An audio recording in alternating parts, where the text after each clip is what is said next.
How long will your data last? Deciphering the cryptic codes on memory sticks, save and print heads, speeding up old machines, and more. All coming up on TekThing.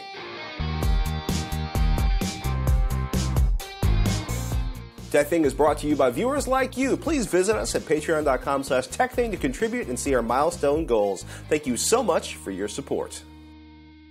I'm Shannon Morse. And I'm Patrick Norton. And this is TekThing, where we make technology behave. At least on the good days. Right. Oh my goodness. So, petabytes of data, far beyond anything anybody expected. The last SSD standing in the TechReport's SSD torture test is dead. 18 months ago, Jeff Gassier over at the TechReport started the SSD torture test. 6 drives, writing over and over to the death, testing the limited write tolerance inherent to all NAND flash memory. Corsair's Neutron GTX 240 gigabytes, Intel's 335, Kingston's HyperX, Samsung's 840, and 840 Pro.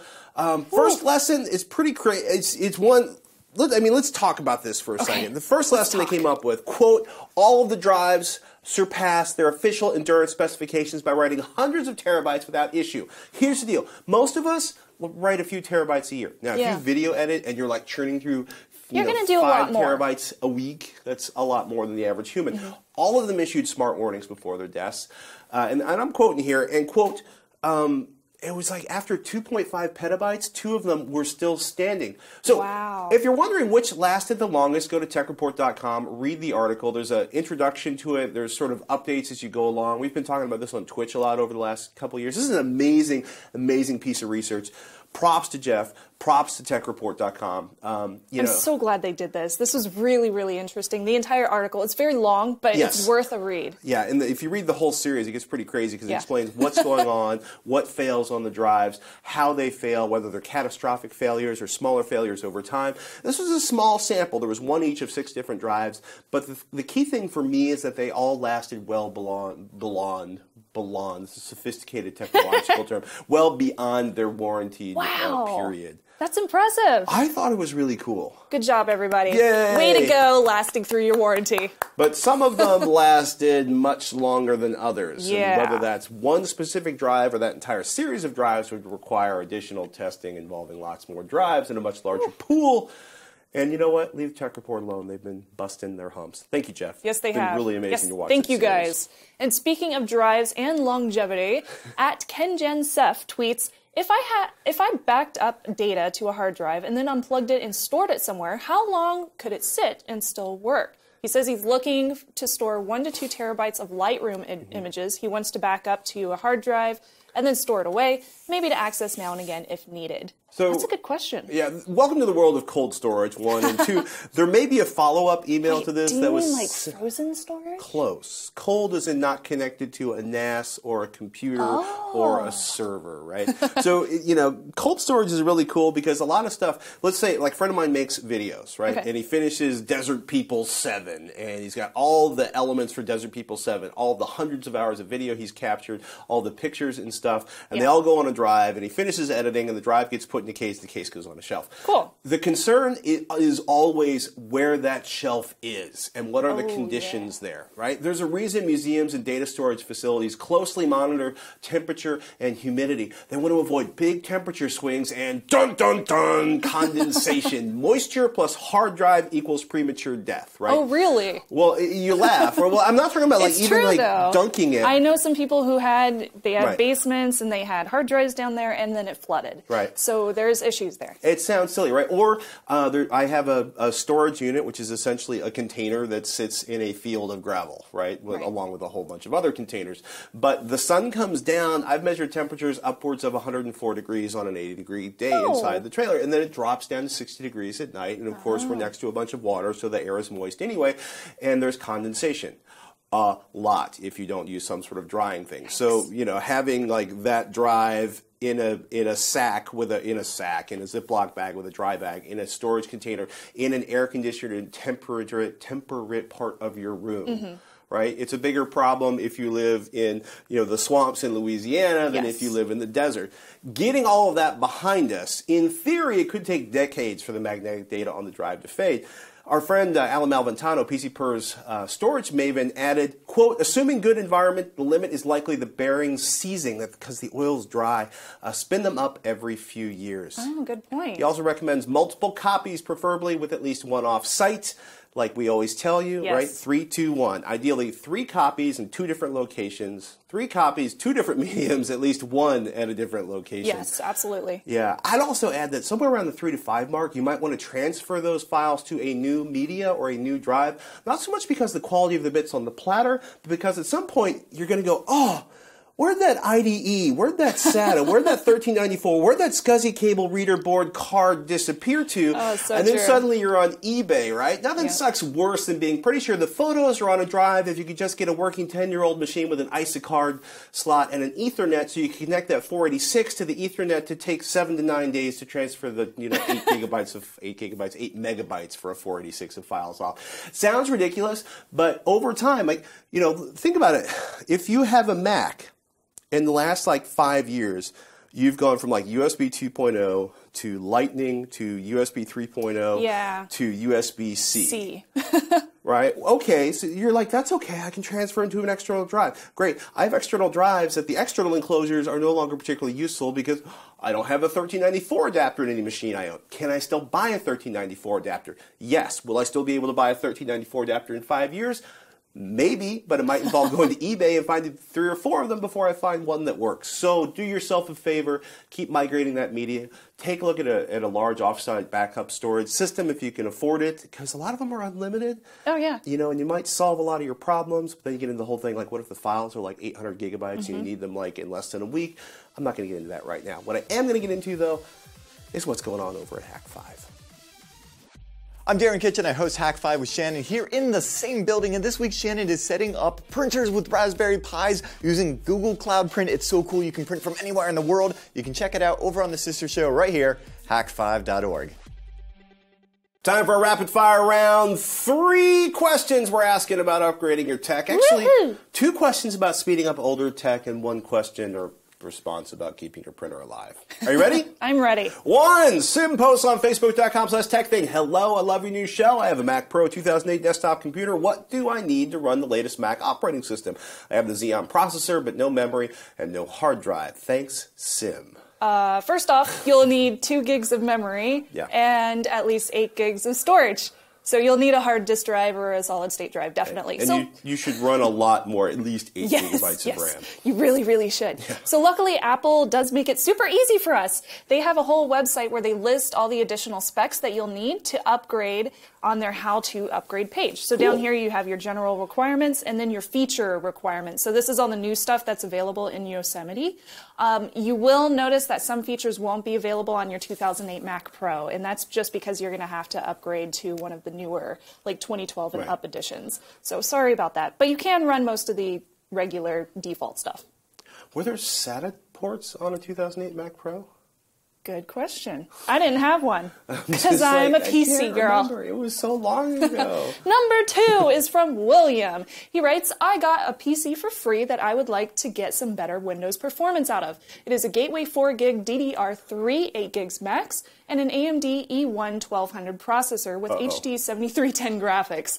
A PSU is rated at 220 watts. I'm looking for better browsing performance and video playback. Would a low-profile 6000 series video card be better and help with an additional 4 gigs of RAM? Thanks, Will. And P.S. I did add a solid-state drive and can boot to Windows 8 in under 20 seconds. So nice. Awesome. This is a tough call. First up, when you're trying to speed up an older system, get the latest drivers from AMD, NVIDIA, or Intel for the APU, in your case, for the GPU, and for everything else on the machine. Clean install of your operating system, nothing running in the background. This applies for everybody. It's amazing. I've been rebuilding this 7-year-old system, and getting the latest drivers from AMD was a huge difference because the drivers that were on there were 4 years old. Oh, no. And amazingly, they figured out things to make them faster. How long in did that that 4 take? years. Well, on our DSL connection, which is getting replaced tomorrow. Woohoo! Woo! New internet! I'm so excited. Me too. About 6 hours. Your mileage may vary. So the E1-1200 in your box uses system memory for the built-in GPU on that APU. Some owners have reported major performance gains by going to 8 gigabytes of memory because that 4 gigabytes, basically, some of it's used for the memory on the graphics memory, right? That said, system memory isn't that fast. I might start with a cheap GPU, like you're talking about, then think about going to 8 gigabytes if you're just browsing with a few windows, not like 800 simultaneous video tabs. Windows 8 will do fine with 4 gigabytes, but yes, 8 gigabytes would be better. So cheap GPU, then more memory. More memory does amazing things. Yes, it does. It's great when you can talk your coworkers into giving you more memory for your PC at work. More RAM. And you kept your printer from dying again? Yeah. So every so often something happens. I probably should stop leaving the printer. The printer lives directly above our dryer, which means warm air is constantly under the printer, which is mostly good for electronics. But it tends to dry the print heads out once in a while. So if you look at this, this is a nozzle check after a nozzle test. And you'll see these are all supposed to be these lines. Well, these lines, which are not here, should look like these lines. Ignore the giant yellow splot. So after several nozzle cleaning, head cleaning, your printer might have a different name for it. It started to look like this, which is a lot better. But look, there's still some big gaps. Yeah. At which point I pulled out my friend isopropyl alcohol and Q-tips. Put the Q-tips and the alcohol in a jar. I like to basically get alcohol over each of the individual heads that pop into the ink cartridge. And then I scrub the bottom of the ink cartridge. You know, you can also just swap in fresh ink cartridges, but mine's attached to a bulk ink system, so I didn't want to replace it. Yes, it was messy. I also refilled the ink well, and I learned a lot about how to do it the wrong way before I did it the right way.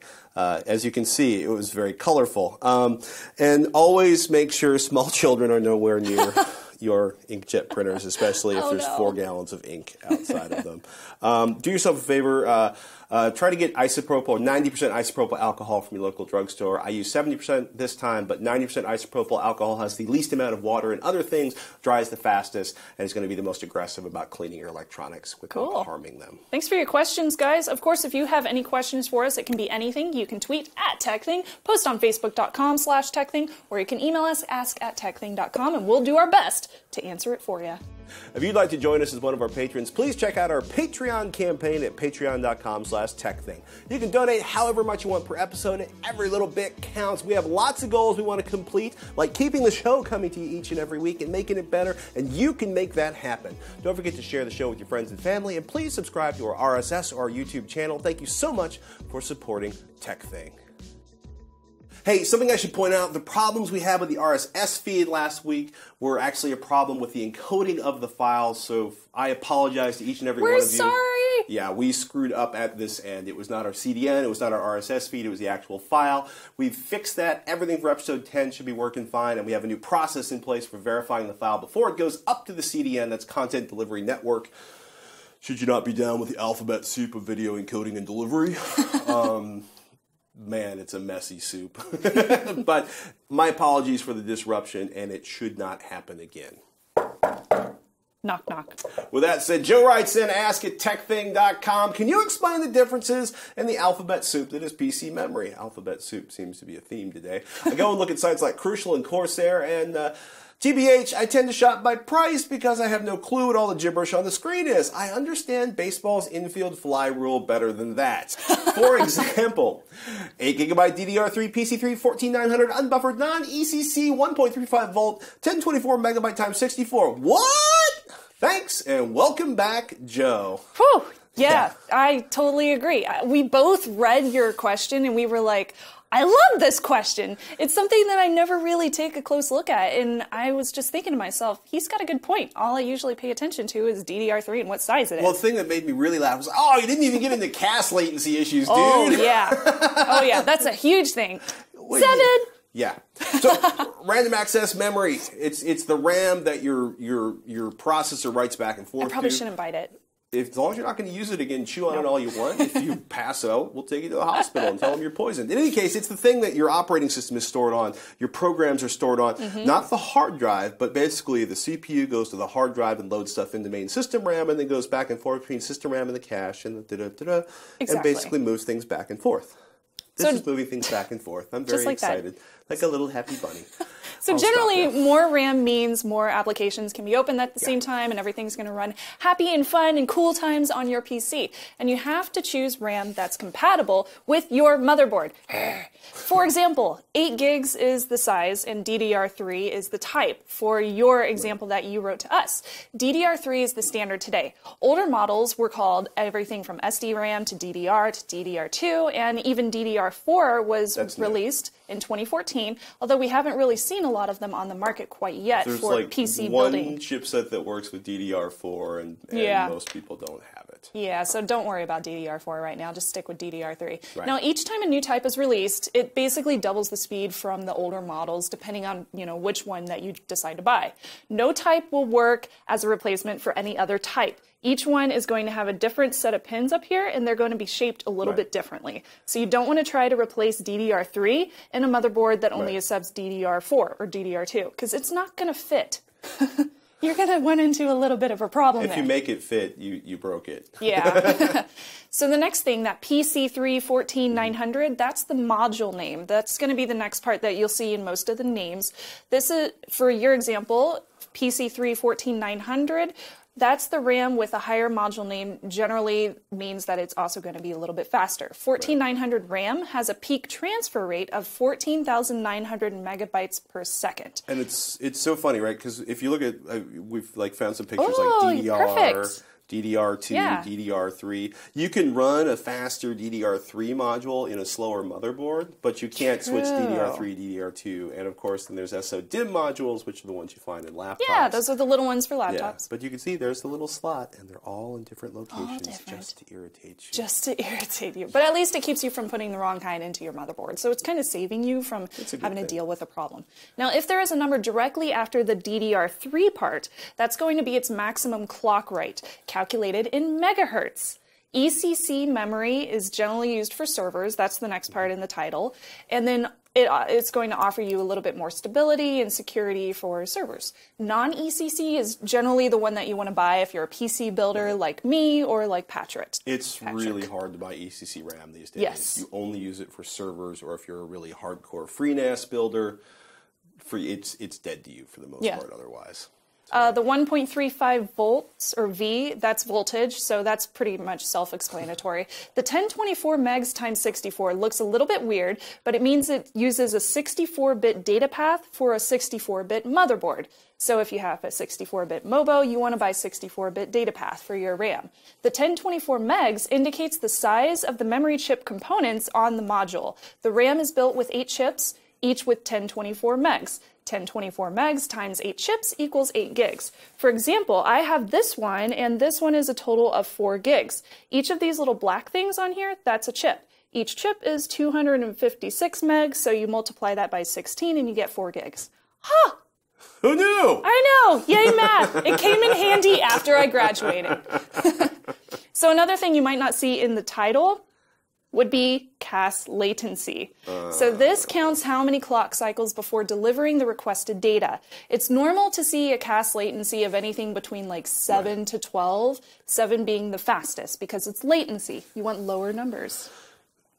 Back in the day, overclocking memory or going to a faster CAS latency, which is the delay time between the moment the controller, blah, blah, blah, used to be able to deliver significant performance improvements. These days, faster memory generally doesn't really deliver much of a performance improvements on real-world programs, and playing around with CAS latency is something best done by a super nerd geeking out because you really want to make sure everything is compatible. So true. And lastly, I wanted to show you one thing on my computer. I'm just on Newegg. I searched for a whole bunch of different RAM options. And there's one on here. It says timing 99924. What the heck does that mean?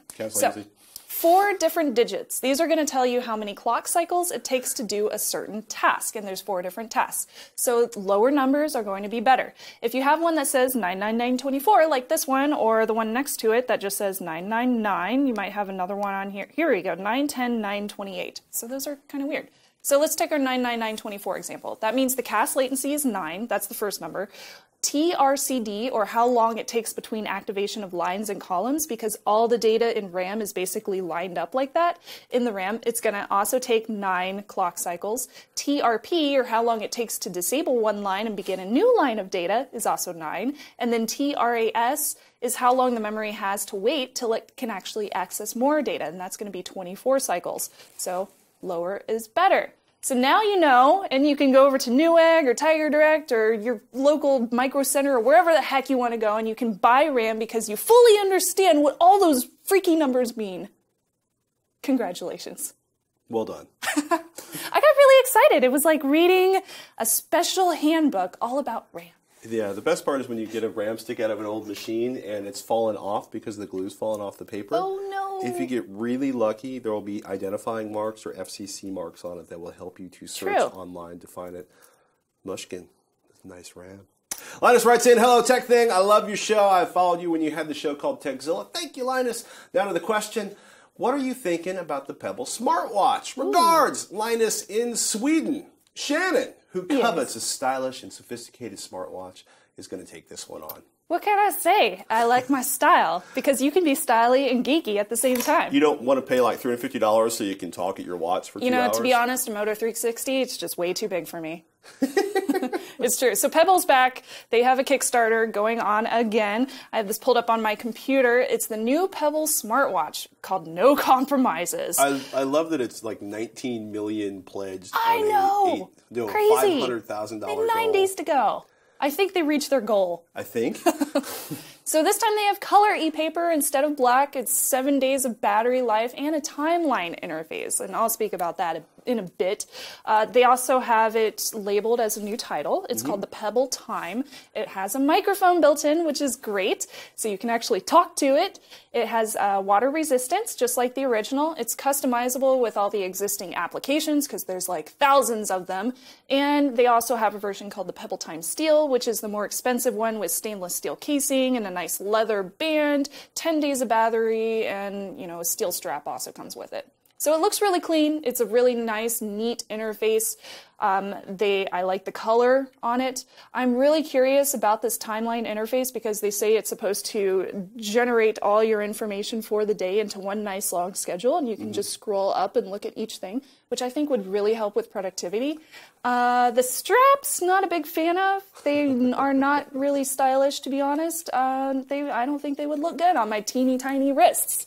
I'm also a little iffy about spending $300 on a smartwatch. I'm really curious to see if this would be something that would increase my productivity other than just looking cool. You get it for $179 if you buy it now, unless you want the steel one, in which case it gets a lot more expensive. I would want the steel. Of course you would. Of course I would. Oh my goodness. I have a bad feeling that I'm going to have to buy an Apple Watch to test that. Yeah, you might. I'll buy the Apple Watch. You buy the Pebble. Okay. You'll be happier with your watch. I'll be irritated, and then I'll sell it on eBay. How's that? Not that I'm bitter. We got some great feedback from y'all after we had Life Hackers Alan Henry on last week to talk virtual private networks. Fritz writes in, I think it's important to note that the user's security concerns may be greater using VPNs. Whatever the VPN service provider, the hundreds of servers available through the provider may not be under direct control of the provider. That means that at the very least, HTTP requests are clear text to the service, as are the responses. As a consequence, the responses are trivially vulnerable to injection attacks at the server. Ultimately, the user must be an active participant in maintaining his or her privacy. Don't rely on a VPN or any product to do that job for you. Disclaimer, I'm no security expert, although I have read nothing to assure me that HTTP is safe from a malicious VPN server. Regards, Fritz.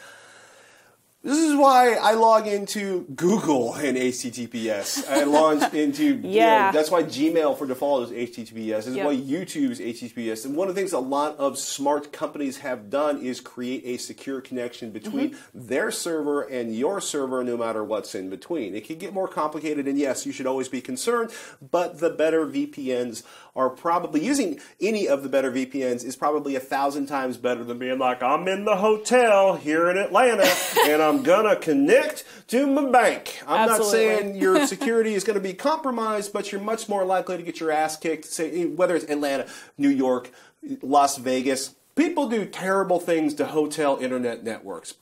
Not a big deal if you're just doing a little Netflix, but if you actually need to do something like keep your business secure while you're using critical online features, well, one of the things you can do is connect to your cell phone. That'll help. Or make sure you have some kind of VPN. No, it is not the ultimate answer. Yes, you have to be, take your own... I get excited. Yeah, so, you have to be responsible, but still, yeah, you do. Almost any VPN is better than dealing with the connection between your laptop and like the hotel or coffee shop internet. Yeah. But we actually have Darren in here at the studio right now, and he's sitting back there nodding his head while we were reading your email, and he's just like, yep, you got it. You just can't fully trust him. You can't. So assume that HTTP, for example, that's never going to be safe. It's really, really, really easy for someone to sniff your packets on your network whenever you're using HTTP. I recently learned how to do exactly just this with software called Wireshark, which apparently you can also use over SSH to capture usernames and passwords on HTTP. And it's so super simple. They all show up in clear text. And this is a really, really nice article that I also wanted to link you guys to. It's called How Do I Know If My VPN is Trustworthy? And guess what? It's by Alan Henry. And it's all about what you should look for when you're searching for a VPN, what you should email them and ask them about your VPNs. So just do some research before you choose a VPN to make sure that you're getting security and privacy, not just one or the other. Yeah, if nobody I'm done with my tangent. I'll try not to get all worked up on this one. Mike from Facebook.com/TekThing posted, love the latest episode, guys, but you forgot to mention TeamViewer as one of the free VPN software choices. I use it for work all the time, and it is great. Lots of cool features, like copy file from your system, paste file to the computer you're tunneling into. Although it does have a nag by screen open up after every use, it is still a great free VPN tool to use. I would like to see you guys do a comparison, by the way, of the Banana Pi versus the Raspberry Pi 2. In my opinion, the Banana Pi is everything that the Raspberry Pi should have been and needs to be. I want to check out the Banana Pi Pro. The Pro. Yeah, because that's the hardcore one that has all the extra bits and pieces. But yeah, thank you for the information on TeamViewer VPN. That sounds pretty cool. I've never used TeamViewer VPN. We've used so many VPNs over the years, it all kind of bleeds together. It's very true. Oh my goodness. Hey, thank you guys all for your emails. And Shannon, how do people join in and become a part of the show? Oh my gosh, all the ways. You can email us. You can post it on our Facebook page, facebook.com/TekThing. We do want to hear from you because you guys have tons and tons of great ideas and lots of feedback, and we love that stuff. There are tens of thousands of you. There are two of us. Yes. Let's all make an amazing show that we can enjoy together. Hey, that wraps up this episode of TekThing. If you like it, please subscribe at TekThing.com or YouTube.com/TekThing. You don't need to see anymore. Yay! YouTube.com/TekThing. And before we go, have you backed up your system or your phone lately? If not, go do it right now. Put it on a hard drive. And remember, once in a while, put down the phone, step away from the screen, close the laptop, and do something analog, like watching for the International Space Station. It's so true. You can literally go outside at night on a clear night and you can watch the International Space Station go overhead. We don't usually cover a lot of Kickstarters, even though we've covered one on this show. Two now. But this is one I've been following for years. It's called the iss-above project. It allows a little Raspberry Pi to tweet and light up whenever the ISS is orbiting Earth directly above you. So cool. So this new one, the software connects to the webcams on the ISS that are directed towards Earth, so you can see exactly what the astronauts are seeing on your television. And Liam Kennedy, he's the guy that created the project, he just introduced this new one. It's on Kickstarter. He's at $5,800 as of recording. 4 days to go. I hope they reach their goal. This one has a wearable component, so it'll also light up whenever your ISS is above you. That's so cool. You can literally walk around with a wearable. And you can see whenever it's lighting up, so you don't have to take your Pi with you. You can just wear your wearable. So this is super cool. It's big because I'm a big space nerd. Like, I used to be a part of the Ozark Amateur Astronomers Club when I was a kid. More of a small space nerd, but... Slightly, yeah. Your nerdery is big. Your size is small. Did you back the project? I did. I backed the project. I'm hoping to get a wearable in as long as they reach their goal. It ends on Sunday.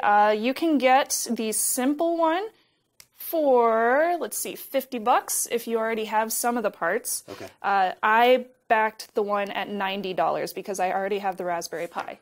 So that's the one I'm hoping to get. One. Yep, it's the wearable one. wear space. It's so cool. Oh my goodness. I'm Patrick Norton. I'm Shannon Morse. We'll see you next week on TekThing. I'm a Cylon.